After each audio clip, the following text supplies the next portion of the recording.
Сейчас культиватор рыхлит и выравнивает почву, то есть готовит ее к посеву, а две сеялки тут же отправляют зерно в землю. В таком тандеме работники агропредприятия «Назрановская» трудятся с самого раннего утра и до конца светового дня, дорожа каждой минутой благоприятной для посева погоды.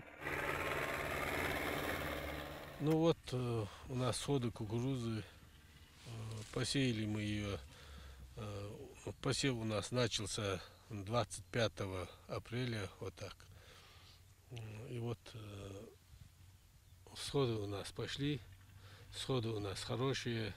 На 1 гектар земли уходит 20 килограммов зерна. В планах у аграриев засеять 700 гектаров кукурузой. Свои коррективы в работу фермеров вносит погода. Дождливая весна немного сдвигает сроки посевной. Даже после мелкого дождя техника не может зайти в поле еще целые сутки. У нас посеяно почти больше половины мы посеяли, более 300 гектаров.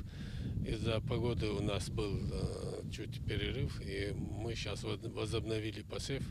В прошлом году из-за сильной засухи в июле и августе, когда кукуруза как раз наливается самым соком, початки растений остались пустыми. Предприятие потерпело убытки из-за неурожая. Тогда ожидали собрать 40 центнеров царицы полей, но не собрали даже 20. В этом году предприятие засеет больше кукурузы, нежели в прошлом году. Надеется собрать и больше урожай. Но все будет зависеть от небесной канцелярии.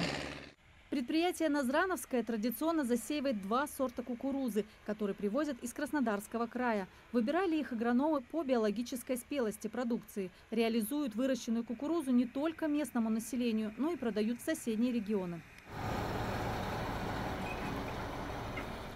Посевная кампания продлится до конца мая. Аграрии надеются на благоприятные погодные условия. В конце июля и начале августа царица полей особенно нуждается во влаге. Результаты титанического труда фермеров будут понятны в октябре. Тогда начнется сбор урожая кукурузы. Анастасия Шишина, Магомед Яндиев, Магаз 24.